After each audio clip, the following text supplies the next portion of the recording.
ladies and gentlemen, and welcome to another edition of The Lap Down. I am your host, Greg Farmer, and with me tonight is JP and Ryan, and I believe Brett will be joining us a little bit later on. But how are we doing tonight, fellas?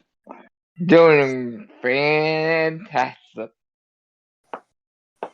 Can't complain. Well, that is fantastic to hear. As always, we like to thank our band, the Alkali Project, for the intro and outro music for this particular podcast. And there's Brett. He just joined in. How you doing, Brett? Good. How are you? Doing pretty well. Yeah, we're just going to jump right into it with a little bit of news that has come out over the last couple of days. First things first, it was announced yesterday that the option tire that the Cup Series ran in the All-Star race in North Wilkesboro will be run at Richmond next month after the Olympic break. Starting with Brett, my question is, do you think we'll have the same result as the All-Star race where they can run 100 laps on the same tire, or could it be a different result due to it being a different track? Well, compared to North Wilkesboro, I believe that Richmond's a little more abrasive than North Wilkesboro. Not a lot, but still is. So I think they're going to get a little more tire wear on them, but it might be 60, 70 laps on their set of tire, on the reds, and then the normal on the yellows. Okay. What about you, Ryan? What's your opinion on it? I think it will make a pretty sizable difference because, first off, you have North Wilkesboro this year, which was coming off of a brand new, fresh repave, versus Richmond, which is a racetrack that has been aging for, I don't remember exactly when it was last repaved, but the tire wear on the old tires has been significant to the point where pitting an extra time for a set of tires has actually ended up paying off in terms of results on the racetrack. The lap time that you gain from getting a fresh set of stickers was already starting to prevail over the massive amount of time that you lose with how slow the pits are. And I can only imagine that kind of difference is probably going to be made bigger by option tires. Yeah. And the fact that those tires wear out that quickly makes me wonder, will this option tire actually be able to run 100 laps? Yeah. Well, we all saw in the All-Star race and at Nashville, Joey Logano is spectacular at being able to stretch things beyond their limits. So, Yep. I still think that fuel tank was illegal, but nobody, because they didn't even bother to take that car to the R&D center either, which is weird. No, they didn't. But JP, what are your feelings on it? I think it's going to be interesting. I think you might see 50, 60 laps on them. That's about it. I think 70 maybe pushing it. But I'd be concerned if that's all they can get out of those tires, even if they are significantly faster. Or be able to get 70 laps out of them would be concerningly short. Yeah. Look, I have one more question. The All-Star race was 200 laps, and I believe they got 2 sets of those option tires. Richmond is 400 laps.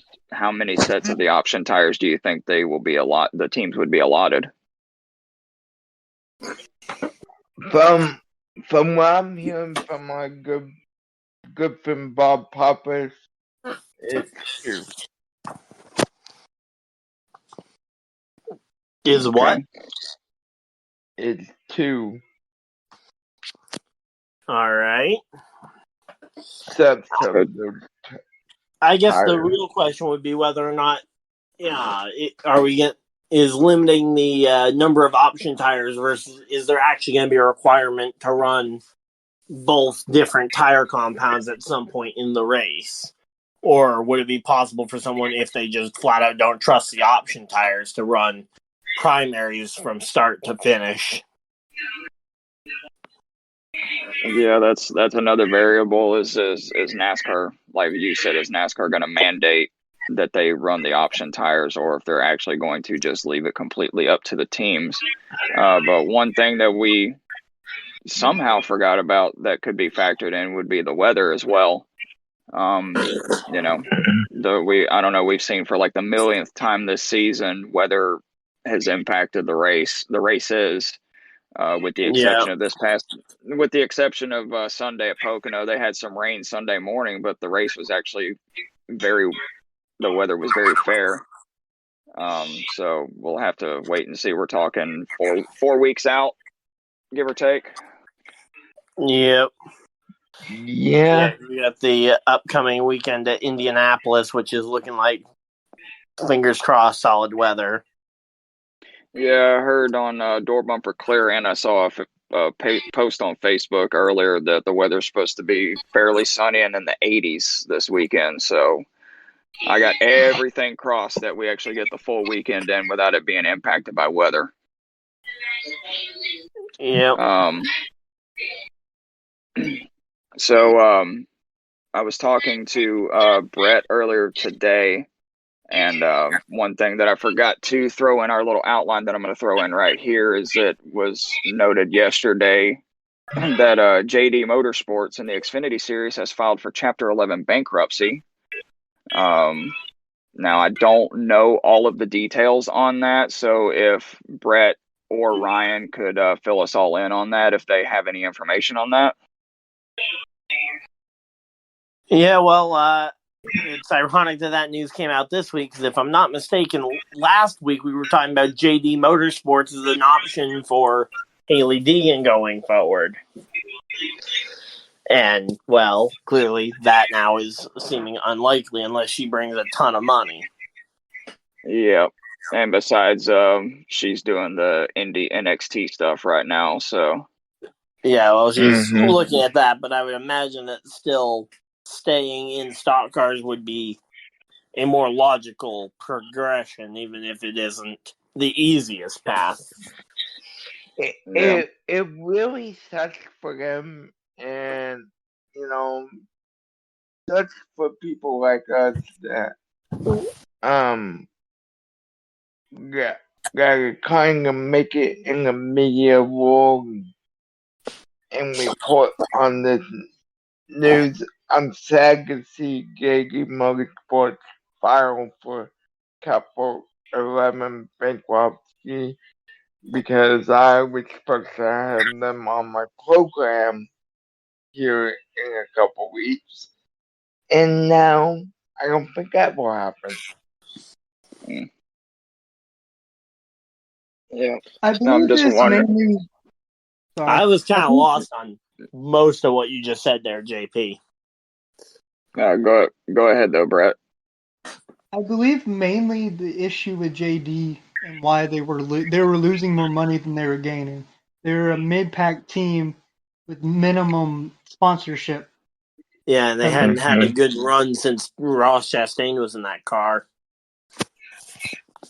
Yeah, but go back to what Jeff Gordon said a little while back about the teams. The teams actually don't make any money. He said that Hendrick Motorsports hasn't made a profit on anything in over 10 years. So, but it could, like Brett said, it could be one of those things where they're actually hemorrhaging money more than like trying to retain money. Yeah. Mm-hmm. But speaking of the whole IndyCar thing, let's give a shout out to IndyCar as a whole for their safety innovations, especially with the aero screen after their race on Sunday at Iowa, where the last lap saw Alex run out of gas on the last lap on the backstretch, and Stingray Robb had and absolutely catapulted over the back of him and went barrel rolling down the backstretch. And then at the end of the clip that I saw, there were a few other cars involved where one of them ramped over another car and kind of landed almost in the cockpit of a second car. I don't know if you guys saw that clip or not. Yes.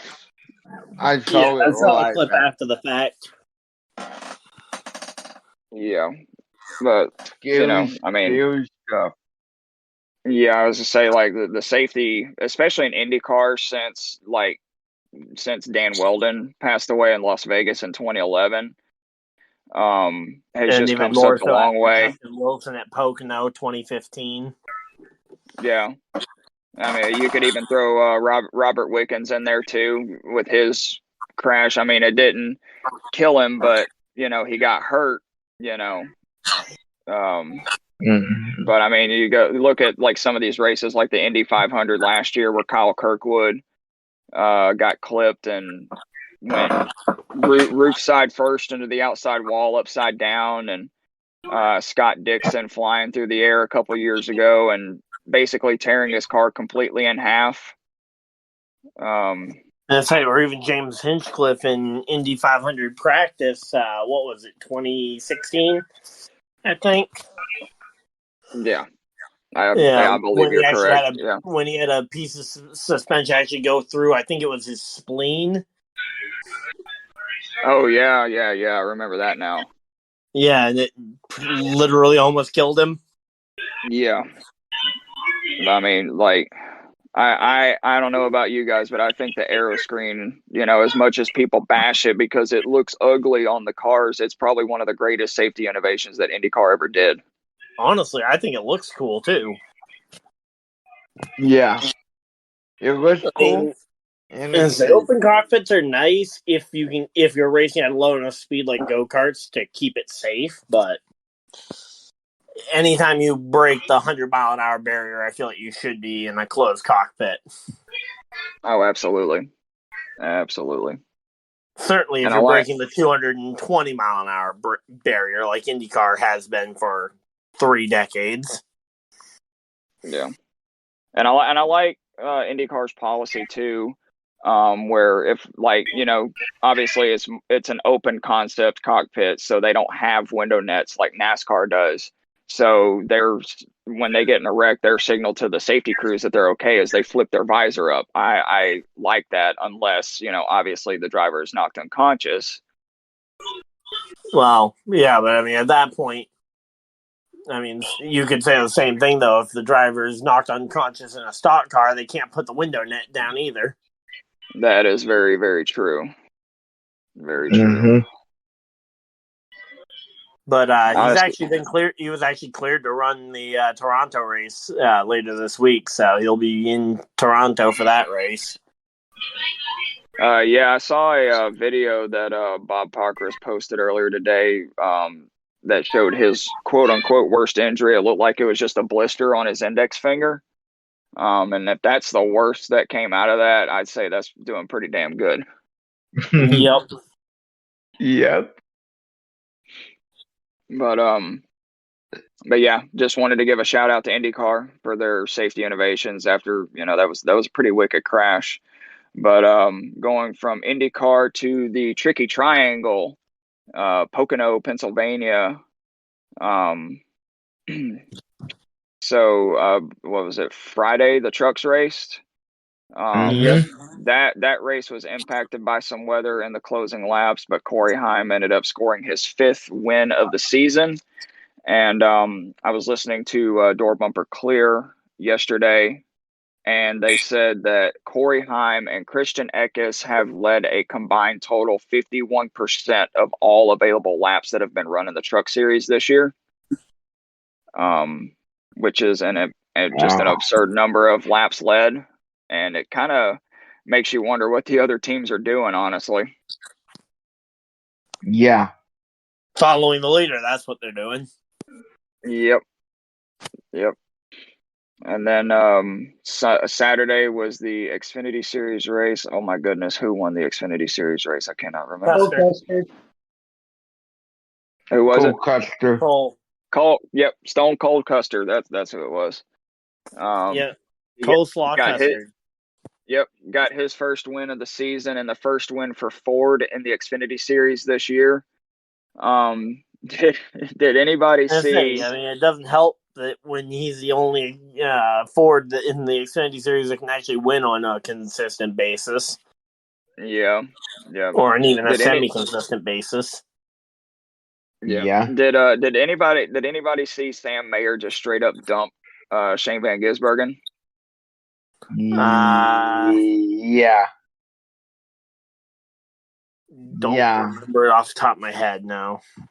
Yeah, I mean, I didn't see it, but according to like the other podcast that I listened to, Sam Mayer just had like no regard for like anything and literally just drove straight through SVG. And but SVG was, all smiles and, power of positivity, after the race. And apparently Chandler Smith was upset with Sam Mayer as well. Apparently Sam was racing Chandler real hard, and Chandler did not like it that much. But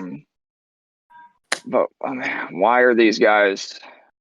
I mean, it seems to be more of a Joe Gibbs thing than anything else. But why are these guys so upset about getting raced hard?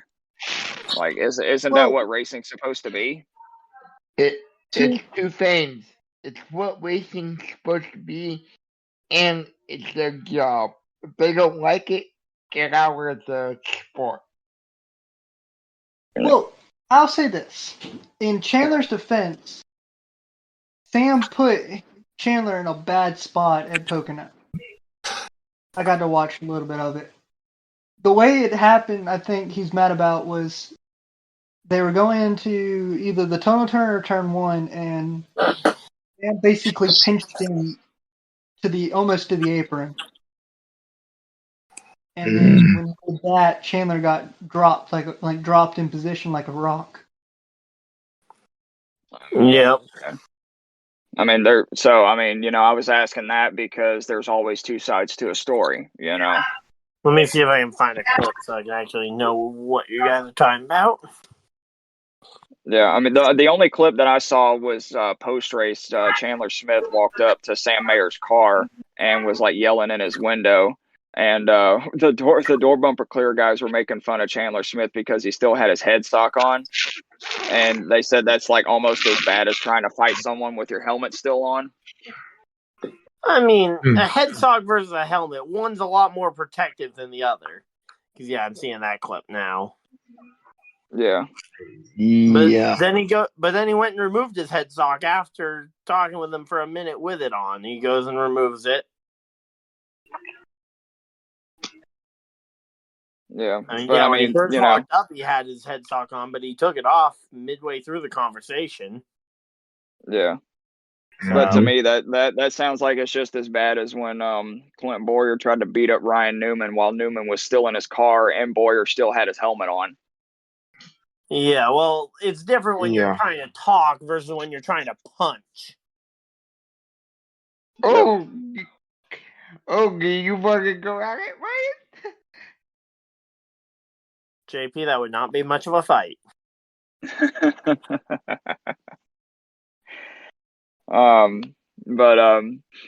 So, moving on to Sunday, after the weather cleared Sunday morning, the weather was actually very good for Pocono, considering this time of year and it being in the Pocono Mountains.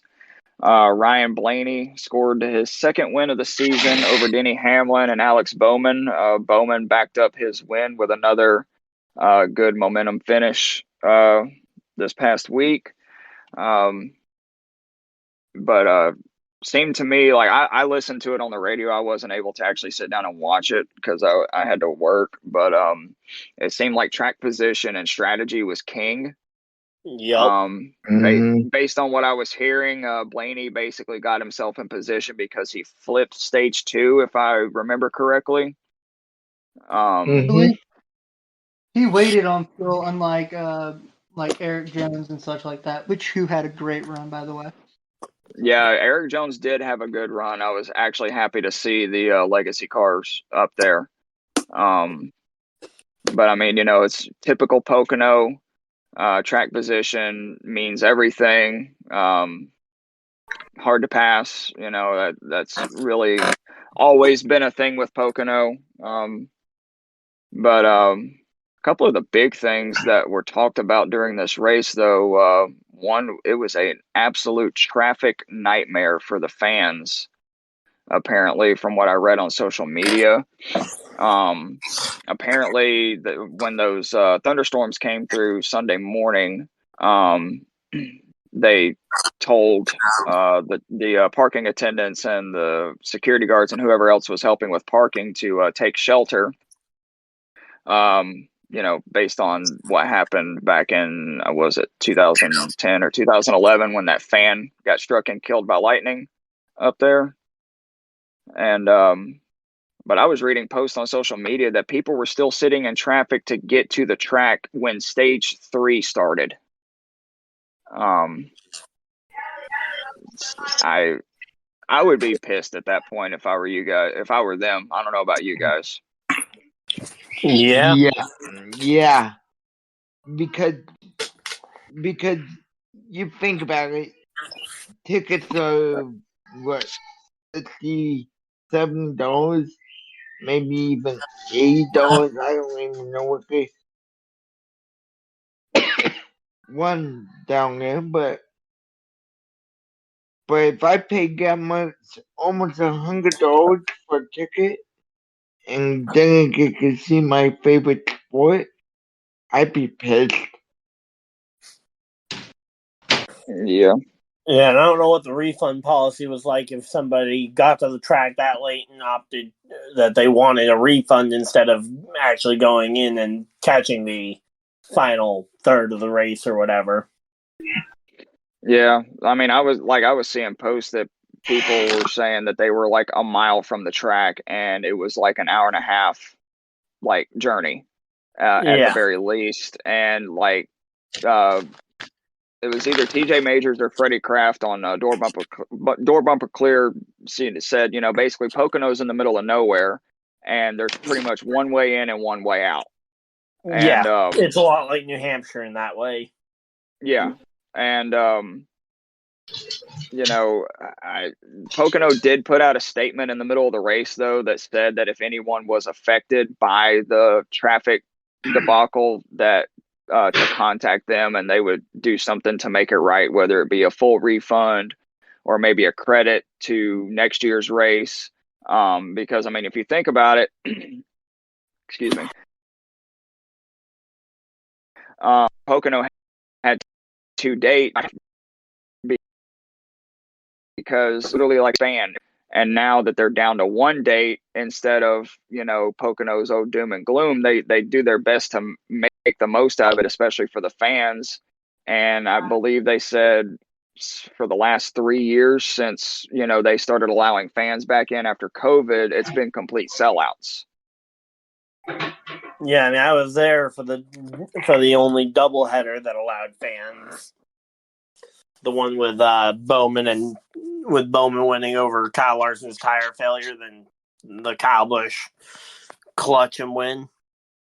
Mm-hmm. Oh yeah, where he only had third gear or something like that. Yep. And I got to see 2 races and didn't get to see a single burnout that week. Well, speaking of Kyle Busch, great segue, Ryan. We've got a little bit of beef we got a little bit of beef on our hands. Corey LaJoie versus Kyle Busch. So apparently Corey turned Kyle Busch. Apparently, yeah. Yeah, going into turn 1 and started off a massive wreck that took out a bunch of cars. Harrison Burton, Kyle Busch, a few others, and then who gets off scot-free is Corey LaJoie. In Corey's words, Kyle Busch blocked him twice, and then he turned him. And I agree with what Brett Griffin said on Door Bumper Clear. You don't block somebody twice. You block once, and then you get turned. As we saw, I'm sorry, Ryan, but we saw with Michael McDowell at Talladega. But my question to you guys, by the way, this did not result in a penalty at all. after I'm aware.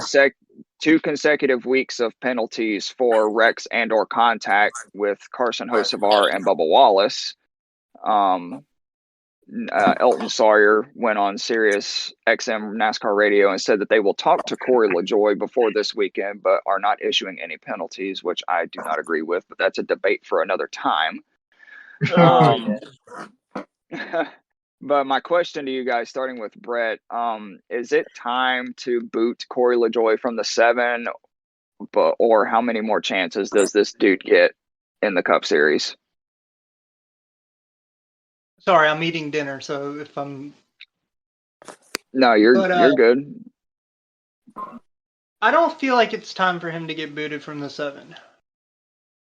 The reason why I'm thinking that is right now he is not the best driver at Spire, but he runs well when he needs to. Well, for this year, he is the veteran leader at Spire. But what I'm saying is I know you have a bunch of rookies in the wings waiting that could come up and get in his seat, like a Mayer, Brandon Jones, Sammy Smith, stuff like some people like that from Junior Motorsports or anybody in the Xfinity series. But the problem is right now they're trying to help 2 rookies in the Cup Series succeed. With them bringing in Michael McDowell, it does kind of put more pressure on Corey next year. I'm not saying Corey is on the hot seat this year. He's on the hot seat next year with Michael McDowell. I can see where you're coming from, but look at it from this perspective too. Who is outrunning Corey LaJoie on almost a weekly basis? Carson Hocevar, the Everybody. rookie. Everybody. Yeah, I mean pretty much, but I'm talking about just within the Spire camp. You know, who's LaJoie's spot or crew chief this year? That's a good question. I honestly don't know. Ryan Sparks. Is it Ryan Sparks? Yeah, that's his crew chief, yeah. Okay. Look, the way I'm thinking of it is, think about it like this. If you take out the drivers in this situation and just point at the crew chiefs, which I think having Rodney Childress next year is going to help him a lot too. But Hocevar has Luke Lambert, who's been a crew chief for for a couple of good drivers. He has the experience, he has the knowledge and stuff like that. Spark, I don't know who he's I think he's only crew chief for LaJoie, if I'm not mistaken, or I don't know who else he's crew chief for. Ryan, look up. I got you. What I'm saying is Hocevar has a great crew chief on his box, who's ran with RCR and Ryan Newman, so he knows what he's doing. More of like a crew. To me, it's more of a crew chief error than a driver, because there's been many calls that he has made that not the best for Corey. Yep. Let's see here. Ryan Sparks. He spent 13 years at Richard Childress Racing. He celebrated the 2011 NASCAR Camping World Truck Series and 2013 Xfinity Series championships, and NASCAR Cup Series victories in the 2017 Coca-Cola 600 and the 2018 Daytona 500. So Ryan Sparks has been around for quite a while. Yeah. Now, I don't know what role he was in with some of those teams, because obviously, like, he wasn't Dylan's crew chief for any of Dylan's wins that he mentioned on that resume there. That he celebrated that 2017 Coke 600 win. I know he wasn't the crew chief in that role. I don't know what role he was in at that time. Yeah. But Ryan, what are your thoughts on old Corey LaJoie? I mean, my thoughts are, at this point, especially where they're bringing in another veteran in Michael McDowell. They're upgrading his crew chief to about the highest possible level. I don't think LaJoie's going anywhere this year, but I think absolutely there is no excuses left after this year because again he won't be their only veteran option to lead the team. He will have a top flight crew chief. There will be very little excuses because like right now Ryan Sparks can kind of fall on kind of the blame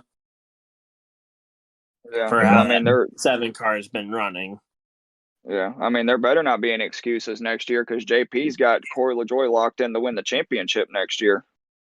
Yep. I still think that decision's a little bit insane, but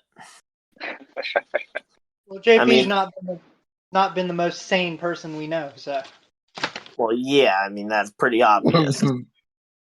That is true. But what about you? Corey LaJoie What about right you, now JP? the fact that Corey LaJoie is currently 30th in points, though, compared to his teammate, who after a 25-point penalty is still 23rd in points. I mean, that's a 7 points position difference for a rookie versus his experienced veteran teammate who was supposed to lead the team. Yep. Yeah. I mean, don't forget Zane Smith's second place finish at Nashville too.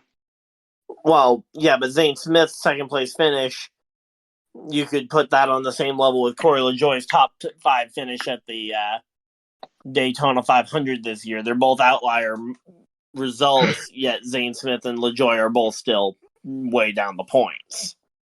I know. I was just, pointing that out. You said everybody's outrunning, Corey LaJoie, and his rookie teammate has almost won a race this year. Came within probably a couple hundred feet of winning a race. Yeah. But I was more, when I said rookie teammate, I was looking at Hocevar, not Zane Smith. No, I know. But JP, what are your thoughts? Well, my thoughts are wait and see what happens next year. If he doesn't perform next year, he's the problem. He's getting the kibosh. Sorry, Corey. I know you're one of my friends, too, but it's time to basically shut up or get off the pot. I mean, now here's the thing. Could they have LaJoie go back down and potentially be a mentor in the truck series if they value his laps of experience and his knowledge off the track for some of their young guys coming through the system? Wouldn't have to completely get rid of him, but send him basically down there to mentor guys like Rajah Caruth and other drivers coming through. I could see that. I can see that being a position that they potentially move him to if they don't see the improvement that they're looking for, but they still like some of the values in him, especially, again, some of maybe those off-the-track leadership qualities that I'm sure he has displayed over the years, because I don't believe he's a bad guy by any stretch. I almost see, if he does get canned, him going to colleague. Well, that's where it comes down to, if he gets boot, what team would be willing to take that chance on him again? Yeah, and to add on to that, I could see, the possibility is always there. But let's say he doesn't perform next year and they decide to, go their separate ways. I could honestly see them bringing Rajah Caruth up to the Cup Series. I don't know about bringing Rajah straight from trucks to Cup.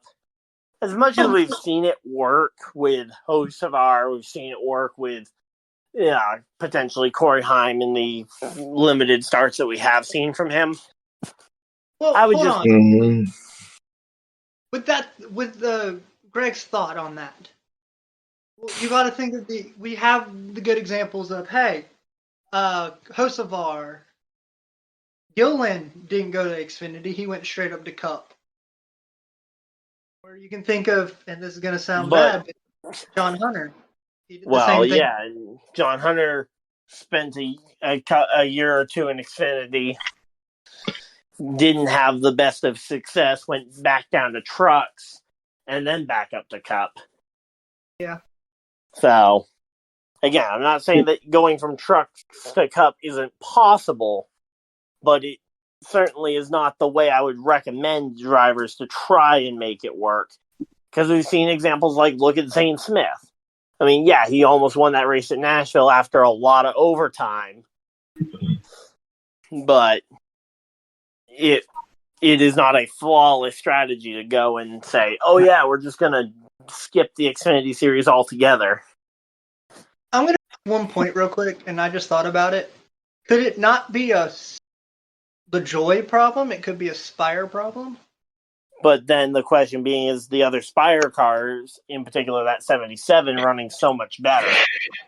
Well, the thing is think about it like this. Zane Smith was running really well in the 38 when he had his limited starts last year. 38. Yep. And right now, the 38's 20th in points, and the 34 is 22nd in points. Yep. And the closest Spire is 23rd. Right. But also, again, that Spire car that's 23rd in points received a penalty. Oh, crap. Uh-oh. Well, to add on to Brett's point, I don't think it's a Spire problem, and I don't think it's a Corey problem, but I do think it's a Corey problem. Now, hear me out on this. I think he's pretty much been the only driver at Spire for the last 2 or 3 years, and now they brought in Hocevar and Zane Smith. And Hocevar is outrunning him, and I think Corey is getting frustrated with his own personal performance. Like, hey, I'm supposed to be the veteran leader here. I should be better than this, and he's just having these poor results, and I think it's starting to like mentally get to him. I could see that.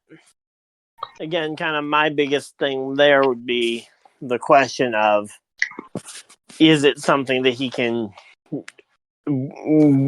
snap out of, or is it just something that will, because again, especially if McDowell comes to that team and outperforms him next year, no, I think the team themselves will be like, well, we don't really have a need for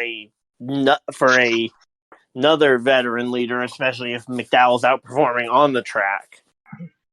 Yeah. Yeah. But when going back to what you said about Rajah Caruth, I think genuinely Spire's kind of role in the Cup Series, I think they're better suited rather than trying to rush someone like Rajah Caruth in their truck program all straight up to Cup right away. I think they'd be better suited taking one of the junior motorsports guys and developing him for a year or two in Cup before he probably gets poached by one of the bigger Chevy teams. Although, granted, there aren't really any bigger Chevy teams with available seats, and that's where we kind of get into the weird case that NASCAR really is in right now, where there really aren't any available seats that are set to open up. Yeah. Like, realistically, unless someone like Josh Berry, Noah Gragson, or someone like that completely flunk out over the next 2 years, I really don't see a world where there's virtually any changes outside of Truex and Denny Hamlin both retiring. Like, I don't really see a world where we see any major shakeups around the entire series for another 3, 4, 5 years. I mean, obviously, there's the question mark of, okay, does Trackhouse start expanding to try and incorporate their drivers? But they've already named who their drivers are. They've got Zane Smith. They've got Shane Van Gisbergen. they've got Connor Zilic. They've got all three of them under contract in addition to their two current drivers. So it's not really about who's Spire going to add because we know who they're going to add when and if they get the room. So that's just a weird spot that I feel the NASCAR Cup Series is really in, is that we've got talent in Xfinity, but nowhere really to send them without displacing very solid veterans for, well, Sam Mayer could be better than Noah Gragson, but that's just a very much a could, not a will be. Yeah. And not to change subjects or anything, but one thing that I forgot to add during our news segment from earlier, a little bit of the rumor mill is churning again from Door Bumper Clear. According to them, they got a little bit of insight that Corey Heim will be staying in the Truck Series next year. Yeah, I saw that. I'm a little disappointed about that because I felt like he was showing Cup readiness. Yeah, but the rumor, and I mean, it's still a heavy rumor too, that 2311 will be acquiring one of the SHR charters for next year, and the driver yet to be determined, but is heavily favored, is Riley Herbst. I don't like that decision at all. Yeah, yep. I'm kind of with Ryan on this. I mean, sorry. Yeah, just real quick. First things first, as to the reason why I'm not really a fan of that is that the big sponsor that he'd be bringing with him would be Monster Energy, and Monster's already there. So I don't know if Monster's going to pay another massive budget to get on a second 2311 car, but it seems like the situation that if they're already there and taking on a second car, theoretically that would be at a discount compared to if a outside third sponsor were to come in.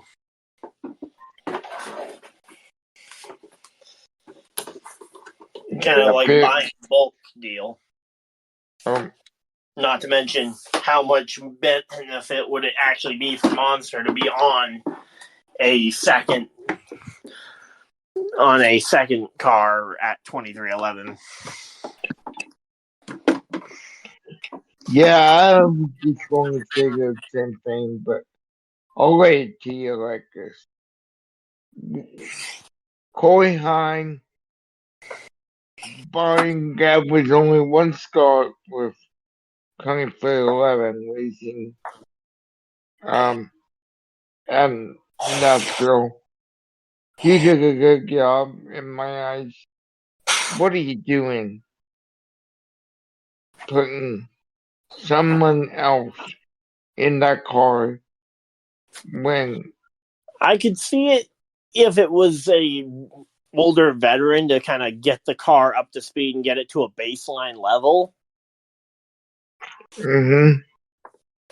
Like if they were, say, pulling if they're now, this could be what ends up happening. Maybe they pull in a mix of a fair amount of Riley Herbst, but also mix in MTJ as a partial driver on that same car and basically make it an all-star type car. Or drivers.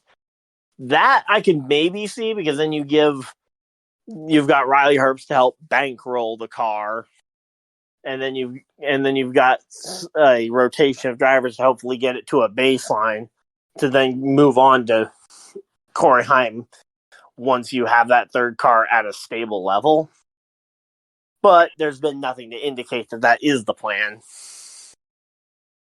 But that, like you said, Ryan, that could be the plan because I know I saw a couple months back it was confirmed that Monkuich was going to run the Daytona 500 next year for them. So, yeah, the question being, would that be a third car or would that be a fourth part-time car like the 50 was this year? Mm-hmm. Yep. All right. Well, we are going to shift gears and we are going to go into our green flags and black flags. And as always, for our new listeners out there, green flags is something that we enjoyed during the race weekend, and black flags is something that we did not. And Brett, why don't you kick us off? My green flags for the Cup and the Xfinity is Toyota was running well. I'm an Eric Jones fan, so I was excited when the 43 was in second most of the race, and he did finish in the top 15. But my black flag is you can't. It's that Corey LaJoy and Kyle Busch incident that wrecked the field, and then can't make that move into that corner like that. You're too low, and you're gonna slide off into somebody. What about you, Ryan?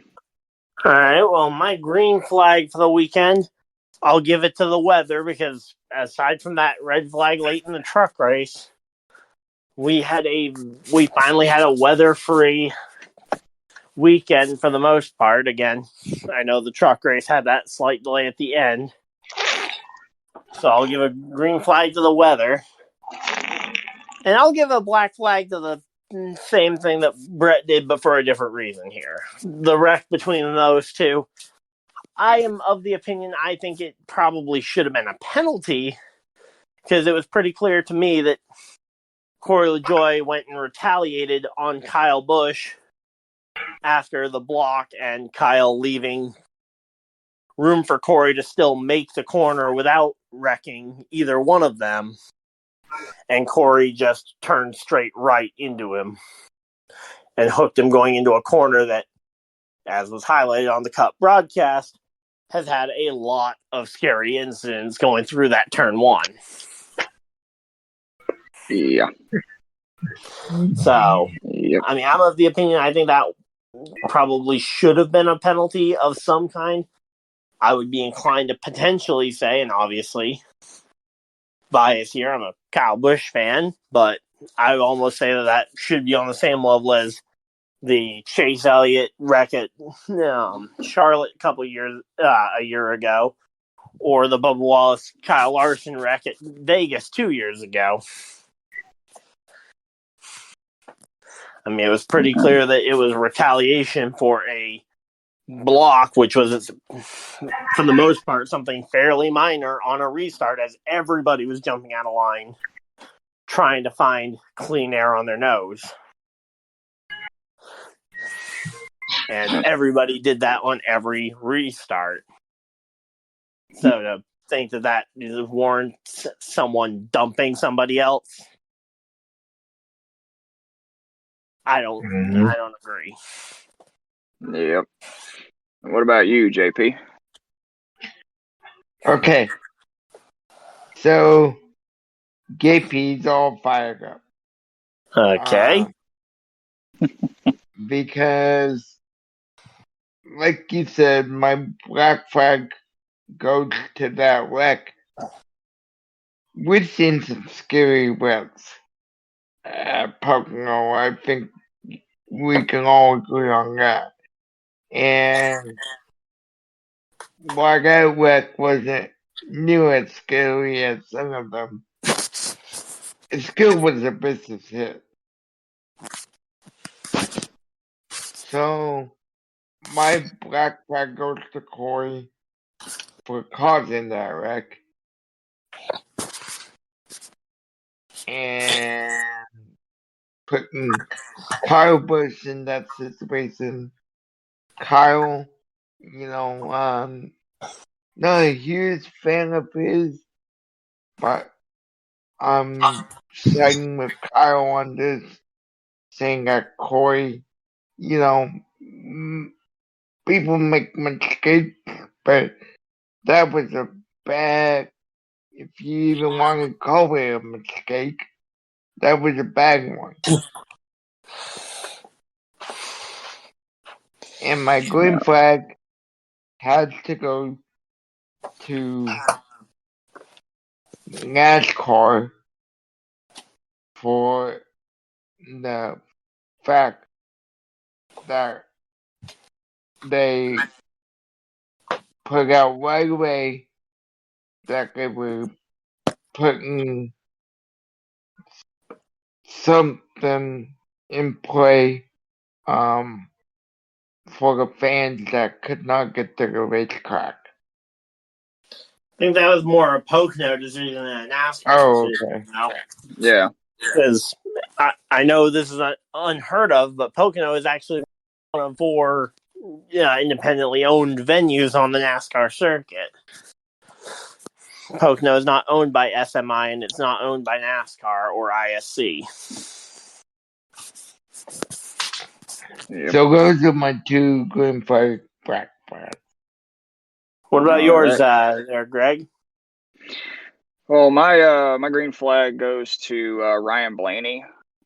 He looks to be returning to championship form, and as much as I don't like most of the Ford drivers, I actually am a Ryan Blaney fan. Mainly because my son is a Ryan Blaney fan, and as we stated a few weeks ago or months ago, I felt bad for my son when I took him to Atlanta in the spring and he got to see Blaney lose by a matter of inches to Daniel Suarez. Yep. But yeah, Blaney looks like he's returning to championship form. Looks like he's starting to get hot. He technically could have 2 or 3 or 3 or more wins by now in the season. But yeah, and my black flag goes to oh my goodness. I mean, there wasn't really anything. I mean, besides the obvious Corey LaJoy incident as a black flag. I would say probably my black flag goes to the fans who got caught in the traffic. Not that they received the black flag. It's just I feel bad for them because a lot of them did miss a lot of the race on Sunday due to them being stuck in traffic trying to get to the track. But I mean, I guess I could give it to Pocono too. Like, just if it's in the middle of nowhere and there's like not a lot of residential and stuff around there, let's see if there's some funding to maybe build some access roads to make it easier to get in and out of there. I mean, Yeah, it's a massive venue, so why can't we do it? Well, but when you talk about adding access roads to stuff like that, you also then start adding in the more and more security and local police that you'll need to have directing traffic and keeping watch over gates to make sure people aren't going in the wrong ways. Yeah, that is true. So But I mean, every action does have an opposite and equal reaction. Yeah. But so they are racing at Indianapolis this weekend, and for the first time in 4 years, they will be racing on the oval instead of the road course. They'll be heading the right. What's that? They'll be heading the right way down the front straightaway. Absolutely.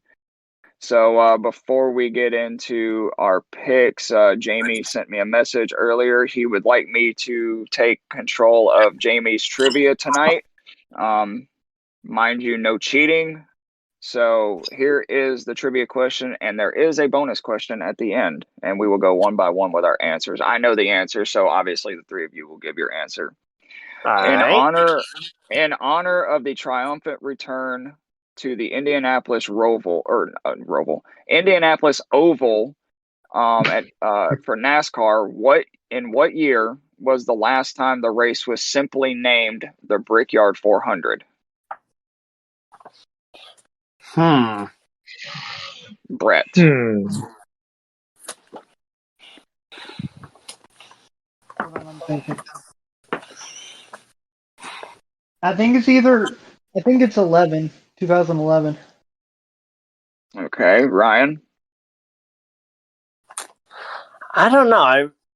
I think it's more recent than that. I tend to remember. I think Big Machine Vodka came on board in 2018. Trying to remember if there was a presenting sponsor or something before that. I'm gonna say 2016. All right. What about you, JP?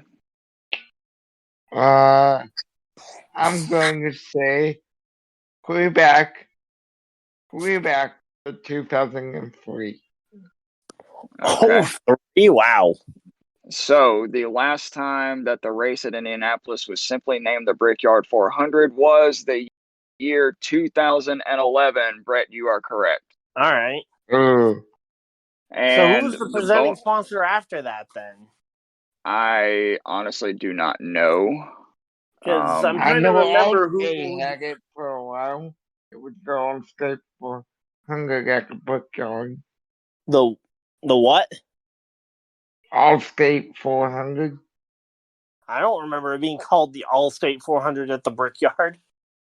So in 2012, it was the Crown Royal presents the Curtis Shaver 400 at the Brickyard, powered by Okay.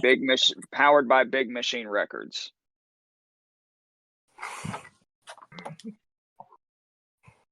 Yes. Okay. And Let me see so what the the bonus name was in. in Okay, yeah. 2013, Okay, 2017, yeah, it was the Brantley Gilbert Big Machine 400, Brickyard 400. Yep. Okay, I'm proud of myself. I'm sorry. No, you're good. 2013 was the Crown Royal presents the Samuel Deeds 400 at the Brickyard. Okay, yeah, and then. Okay, yeah, it's just had a weird collection of presenting sponsors, and then around 2018, 2019, they signed a deal with Big Machine Vodka, who had been the presenting sponsor from there until Verizon stepped in with the road Yep. course. I just have to say And this real quick. Ryan, all do you right. know how I knew it was 2011? How? Because I remembered Paul Menard won. Okay. And you that's know how. and you know what's funny is that was going to be the bonus question is who won that race. I My could have bad. told you who won that race. All right. Well, I will present a different question. Who finished second in that race? Who? There's a good one. No one remembers who finished second. Oh, I do. I know I do Jamie as well. McMurray won the year before that. Was it Casey Kane? Let's go. Let's start with Brett first. Okay. It was Gordon. Ryan. Stab in the dark and say Jimmy. All right. And JP. Scab in the dog and go Casey Kane. All right. The answer is Brett. You are correct. He beat Jeff Gordon on pit strategy. Okay. Yeah, I was trying It not was to his. guess the same driver that Brett had already gotten, but I kind of had a feeling it was probably one of the Hendrick guys. Because Yep. It was his one and only Cup win. Because if I remember correctly, Paul Menard pitted, and he was actually, if it would have ran a couple more laps later, he would have ran out of gas. Yeah, Yep. it was one of those situations where overtime would have killed him. Yeah, because Gordon was hard charging. I remember that.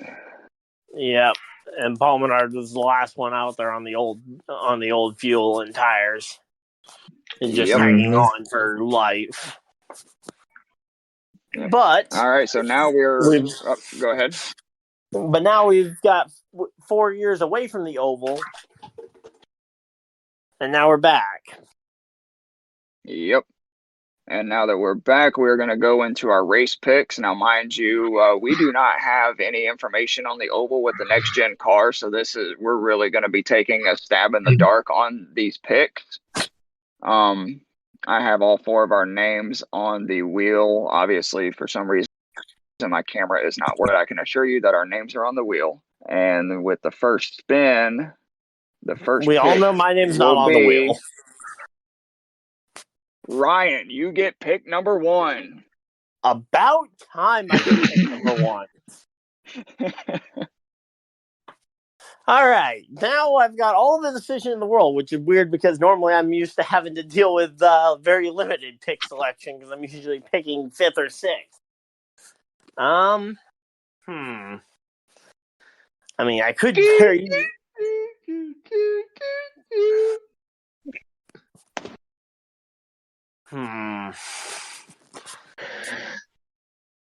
Just kind of hoping some of the normal favorites were going to get taken beforehand, so I could justify taking someone more out of the ordinary.